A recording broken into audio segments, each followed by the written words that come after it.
Everyone, and welcome to a new episode of the Daily Medieval Podcast for 2025. I'm joined by a wonderful historian who has written a very interesting book that we're going to dive into. It is a biography of a very interesting person from sort of the Middle Ages, which is Anne Neville. So please welcome Rebecca Batley. Thank you for coming on. So let's sort of get right into the beginning. Where did your pursuit of history begin, and sort of who inspired you to get to where you are today? I always give a really boring answer to this question, because I don't really remember a time when I wasn't interested in history. It's just always fascinated me, right back from, when I was at school and I heard stories of Henry VIII and Anne Boleyn. So I chose to study archaeology at university, and it sort of went from there. Oh, brilliant! So I guess in that sense, then, what drove you towards the Middle Ages in particular, and also, I guess, women's history as well? Um, the Middle Ages, because it's just fascinating, and I think until recently it was largely ignored in favour of the Tudor period. That is, everyone, Henry VIII is fascinating, obviously. But until recently, the period before that, the Wars of the Roses, sort of, going right back to Edward III, that period had sort of been forgotten and ignored. Um, Women's history is sort of an obvious one, really. Women are always more fascinating. Um, and as it said, for most of history, Anonymous was a woman. Um, Without women's history, half of the story is missing. You can't claim to have a picture of a historical period without studying the women of that period as well. Mm, that's brilliant. I like that the anonymous is women. So in that sense, then, how did you? What sparked your interest in this character then that you've written about in your book, Anne, who is the wife of Richard III? I guess sort of with the discovery of Richard III's body, Mm, Anne's story sort of gained a bit of sort of immediacy for me. Here we can look into the face now of the man who was her husband. Um, and sort of I thought that was a very human connection, and that sort of sparked my interest into studying Anne, trying to find out more about her life. Um, yeah, both before she was queen and after. oh, fantastic. So, Mm. in that sense, then, are you able to give sort of a short synopsis of Anne's life and the context of the period that she lived in? Because it was an extremely tumultuous sort of time that she was around. It definitely was. I will try and be as brief as possible because it is That's a fine. complicated story. Um, but very briefly, yeah, Anne was the youngest daughter of Richard Neville, the Earl of Warwick, who is known to history as the Kingmaker for the part he played in putting Edward IV on the throne. He, of course, then switched sides and attempted to overthrow him and restore the Lancastrian King Henry VI. Anne and her elder sister Isabel were their father's only legitimate heirs. So, right from the start, the question of who they would marry and grant their enormous inheritance to was a bit of a hot topic of like medieval conversation. Anne spent the early part of her childhood in Calais, where her father was constable, before she returned to England and spent time at his various castles, Warwick and notably at Middleham, which is probably the castle with which she is best associated today. Um, Isabel, as part of her father's ambitions, her elder sister Isabel was married to George, Duke of Clarence, Edward IV's brother. But when he switched sides and decided to remain loyal after all, Anne, as the Kingmaker's only unmarried daughter, was married in France to the Lancastrian Prince of Wales, Edward, the son of Henry VI and Margaret of Anjou, and became sort of Princess of Wales. She would have become his queen had history been slightly different.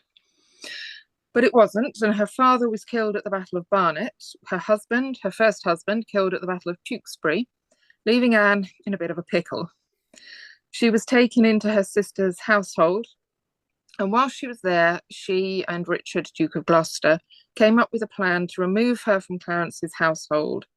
Once in sanctuary, the plan was that Richard would marry her and claim her inheritance. This is what happened, much to Clarence's annoyance. And Anne and Richard were married, and she went to live at Middleham Castle as Duchess, where she sort of came into her own and was able to exercise a good deal of power and patronage locally. She also did what every good medieval woman must do, and she bore her husband a son, an heir, also called Edward, and known as Edward of Middleham. She lived a very sort of content, peaceful life, as far as we can tell, until, of course, Edward IV died unexpectedly, and her husband, Richard, then assumed the throne. Anne found herself as Queen of England, and she was crowned alongside Richard in Westminster Abbey. As Queen, we know she toured the country with and without her husband, and she took part in the investiture of her son as Prince of Wales. We also know that she was at Nottingham when the news was brought to her that her son had died, and with him, all her and Richard's hopes for their dynasty. Anne didn't survive long after this. She herself died on the 16th of March, 1485, on the day of an eclipse, which some thought was an ill omen, and so it proved, because, of course, Richard didn't long survive his wife either. Her last months were not happy ones, blighted by rumours of her husband's remarriage and her grief for her son. And she is buried today in Westminster Abbey. Oh, wow. I mean, that's a really fantastic and interesting life that she lived. And so, how did you go about putting together this puzzle and embark on reconstructing her life? I went back to the beginning as far as possible and used as many primary sources Mm. to do with Anne's life as I could.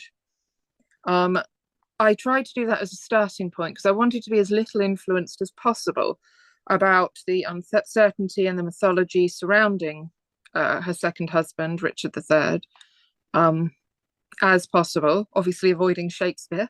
Um,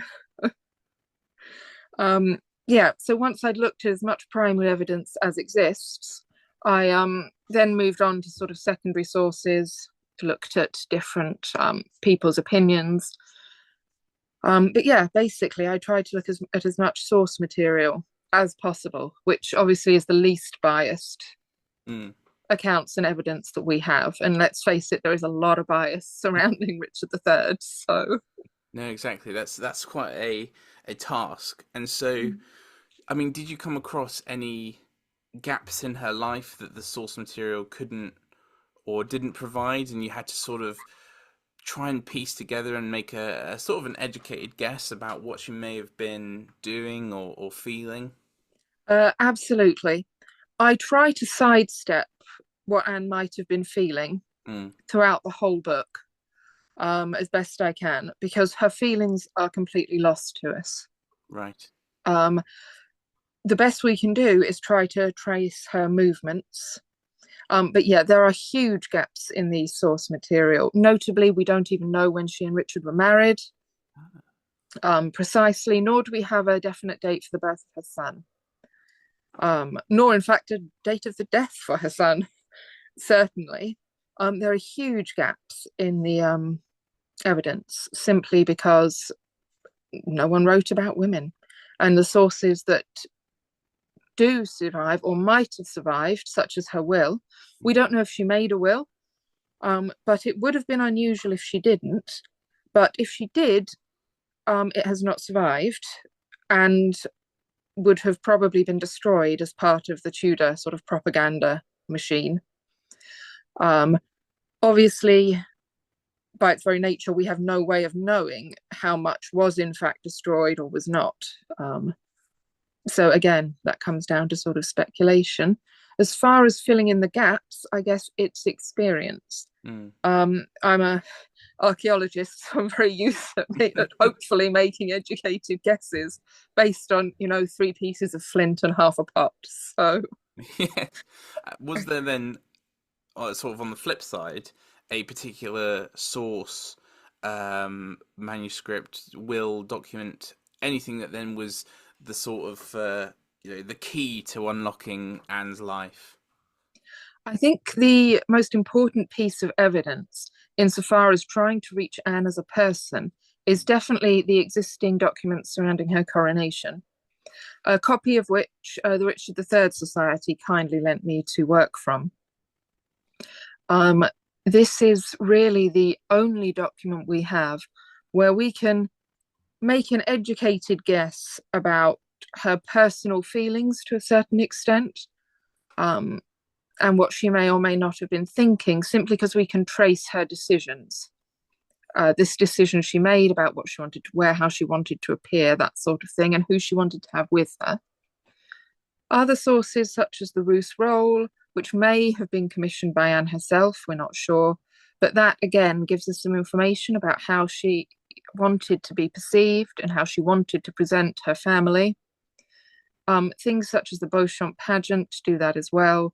The arrival of Edward IV, Hall's Chronicle are all key documents, and the Midland records are also quite interesting because although they're only fragmentary, they do give us tiny little details, such as the fact that a woman called Isabel Burr was appointed as Prince Edward's wet nurse, and that the ducal nursery was ruled over by a woman called Alice Idley.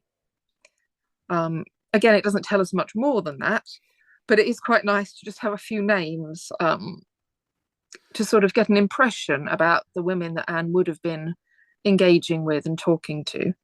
No, definitely, and an interesting thing that you sort of emphasise there is about her coronation, that being sort of the key, and especially with those names, because you say how it was this magnificent spectacle with sort of almost the entire English peerage in attendance.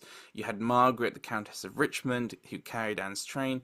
All of this is very significant, and so I'd love to dive into a bit more about the coronation and its significance for Anne, but also her contemporaries and Margaret as well.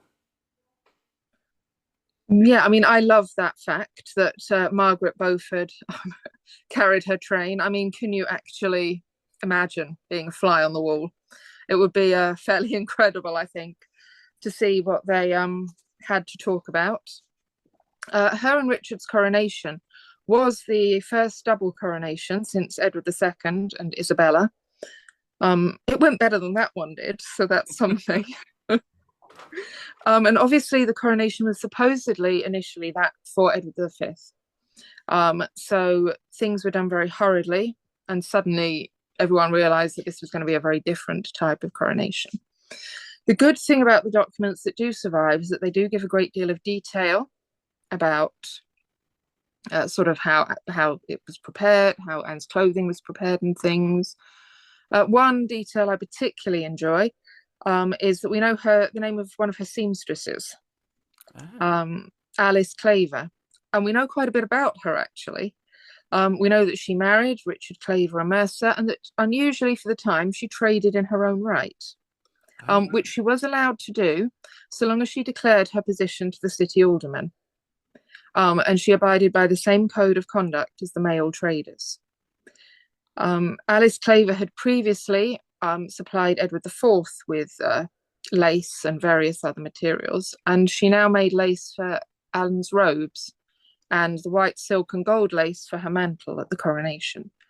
So the documents really do a bit of a sort of deep dive into what was happening.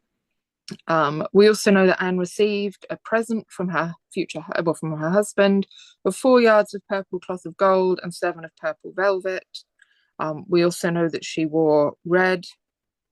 And aside from Margaret Beaufort, we also know that she was attended by the names of many of the other women she was attended by, including the Duchesses of Norfolk, Suffolk, Surrey, the Countess of Nottingham.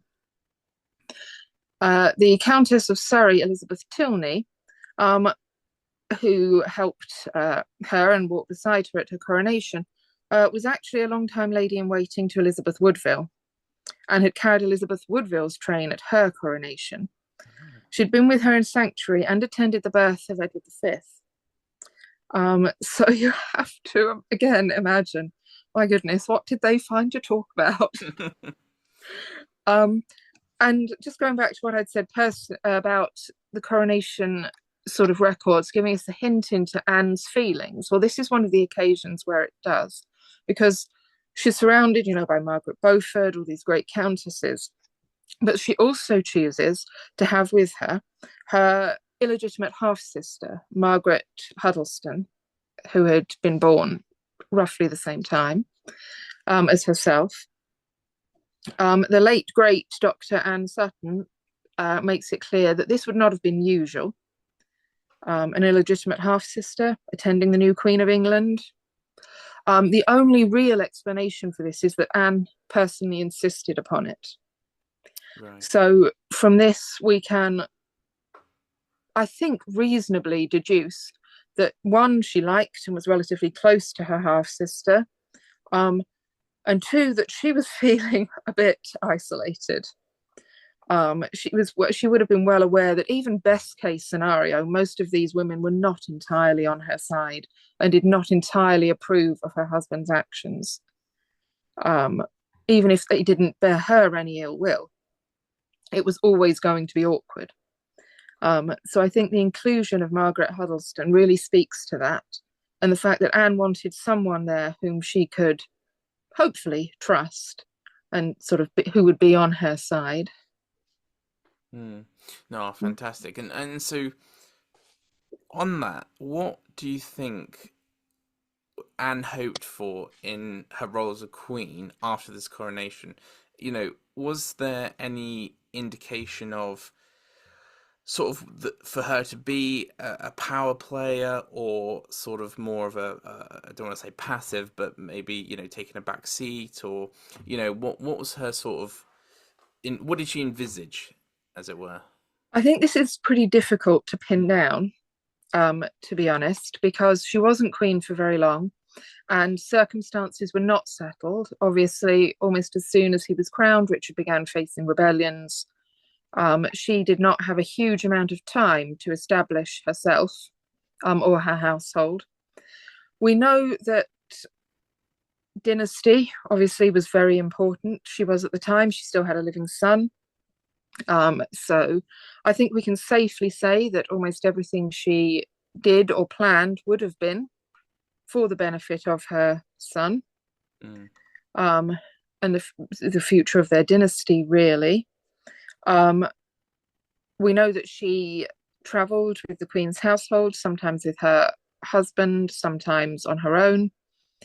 She was at Windsor, at Greenwich. But as far as to what she sort of envisaged on a larger scale, not a lot survives. So it's very difficult to pin that down and determine what she would have wanted to do had her sort of reign lasted longer. Right. Yeah. I mean, that's always the sort of difficulty, as we say, with researching women.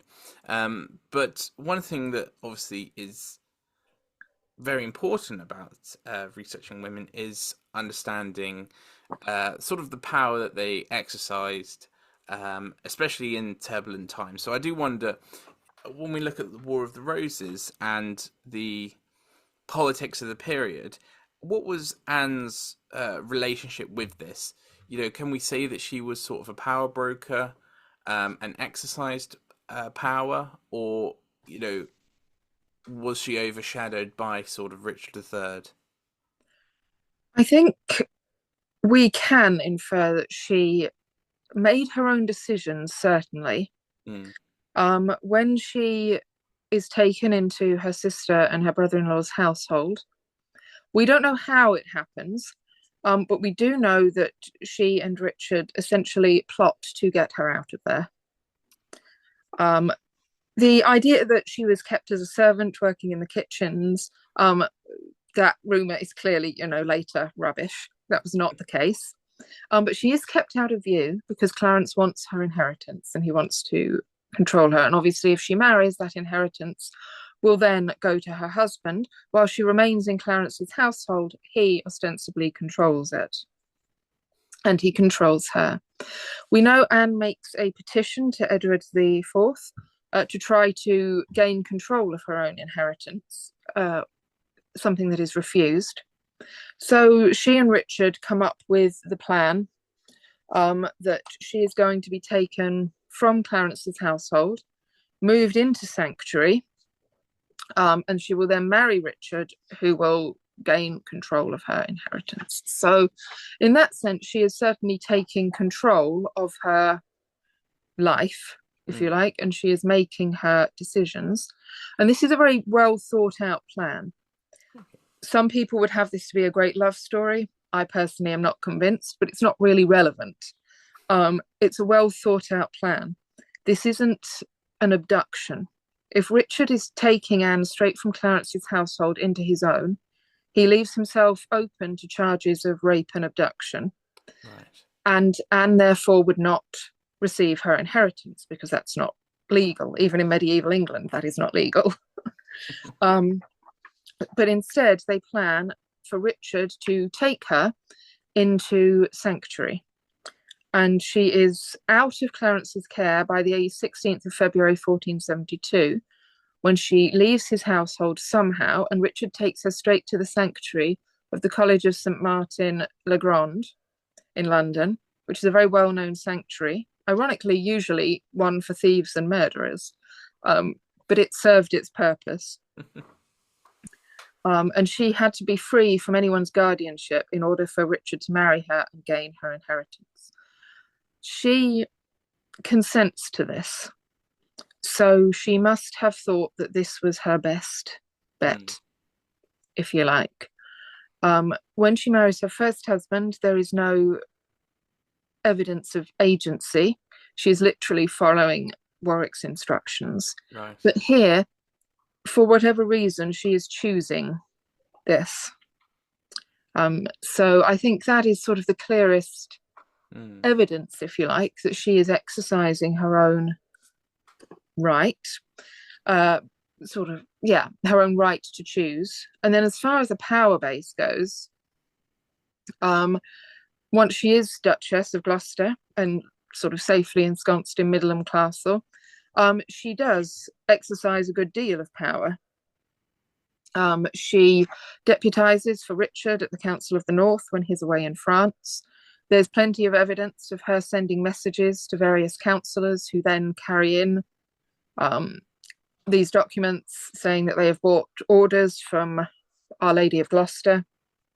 So Anne is clearly exercising power there in her husband's stead. This wouldn't necessarily have been usual. Richard could have chosen somebody else. He could have nominated someone else, but he chooses or he allows Anne to do it, which, again, I think speaks to her political sort of acumen and the trust, at least, that Richard had in his wife. There are many other examples of her exercising patronage, especially with the monks of Durham. She wants to recommend a clerk of hers on one occasion, and the prior of Durham, Richard Bell, gets in a complete panic because he's already given away the particular position she wants for her clerk. So he writes back a slightly frantic letter saying he begs that she forgives him. He means no offence, and he will sort something out for her clerk, essentially. So again, you can just slowly start to piece together the idea that she was exercising this kind of sort of religious and political power during her time as Duchess behind the scenes. It's really interesting because it sounds very similar to a woman in power that I'm absolutely fascinated by, which is Adela of Blois, who was the daughter of William the Conqueror. And in the same way as what we see of what you're saying there, Stephen of Blois gives her sort of a lot of power and equality, allows her to act on his behalf whilst he's on crusade, and also she has a very close relationship with the church. And so it's interesting to see that sort of similarity, especially then when you compare her to her first marriage and that sort of change. What do you think was the most sort of formative experience then in Anne's life that shaped that sort of independent against like independence and resilience and sort of confidence in acting in politics, I guess. I stress I have no evidence for this at all, but I personally think that the experience she had aboard ship when when her father was fleeing England, taking his whole family with him. Initially, this wasn't quite such a desperate flight as has later been portrayed. He had time to stop off at Bristol, pick up a bit of artillery, drop off a few things. But then he is not permitted. Lord Rivers prevents him from using his ship, the Trinity, to sail to France. When he realizes this is the case, I think it clicks for Warwick how serious this is. And then they really flee for their lives. They take ship for France, but Anne's sister Isabel is heavily pregnant at this stage. During their flight, Isabel goes into labour. Richard requests from the captain of Calais that they be allowed to dock. Of course, Edward has already said that this would be an act of treason if he allowed him to. So Warwick is forced to sail on. And while they're at sea, Isabel obviously is labouring. She has a truly horrific labour, and her child dies. Usually, as an unmarried young woman, Anne would have been kept well away from these sort of, she's still very, very young, would have been kept away from these sorts of sights. But on ship, we know the Duchess attended Isabel herself. It would not have been possible for Anne not to hear sort of the screaming, see the blood. And of course, there's a dead child at the end of it. Mm. So I personally think that the absolute horror of this situation and the immediacy of it for Anne must have made a really deep impression on her, and perhaps cemented for her for the first time just how precarious their position was and how much danger she was really in. Right. And I think, although there is basically no evidence for her feelings or cooperation regarding what happens then in France, I think gradually from that point on, we begin to see her perhaps just acting a little more confidently. Right. She's willing to go along with this. She's going to make the best of it. She's going to do everything she can for whatever plan she is currently involved in of her father's to succeed. Yeah, because I think it's from a sheer humanity, sort of human point of view, it would be impossible for that sort of experience not to make a very deep impression. Yeah, no, definitely. And especially, I guess, when then in Anne's own experience, she then has her son die. And that in itself must have also been sort of a sort of a turning point in itself. How do you then interpret that event and that loss? I think that was clearly the most devastating, completely devastating event of her life. All her hopes and Richard's hopes for the future ended essentially that day. She's no longer the mother of a great dynasty. We know her mother had gynecological problems, and Anne seems to have only fallen pregnant once with Edward. There is the suggestion in the annals at Tewkesbury that she may have borne another infant son who died very young, whose name was George. However, the consensus among historians seems to be that this was merely someone wrote the wrong name. They meant to put Edward, they listed George instead. So I think we should treat that very cautiously. But she definitely bore one child, but she didn't fall pregnant again.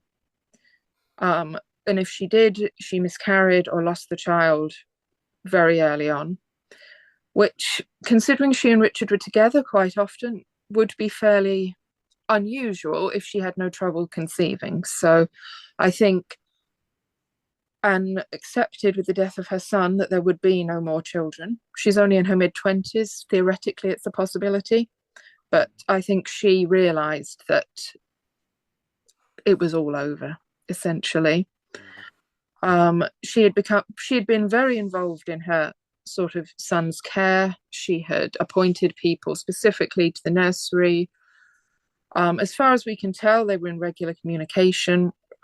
When her son is invested as declared Prince of Wales in York, she plays a very active role in the ceremony.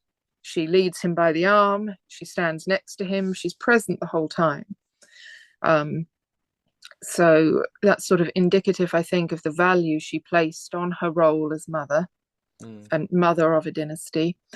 With her son's death, I mean, obviously, she was at Nottingham with Richard when the news was brought to her, and she was obviously completely devastated. And it left everybody in a bit of a quandary because if Anne couldn't bear another child, she was well aware that Richard would have to remarry. Right. She would have to be set aside if Richard were to found his own dynasty now. Mm. So obviously that left her in a terrible position, on top of the personal grief she was feeling. Things like the appointment of her son had been appointed to the Council of the North to lead it. Now appointments such as that went to John de la Pole, Richard's nephew. Slowly, I think she had to witness sort of the fragmenting of everything she had worked so hard to achieve. Yeah.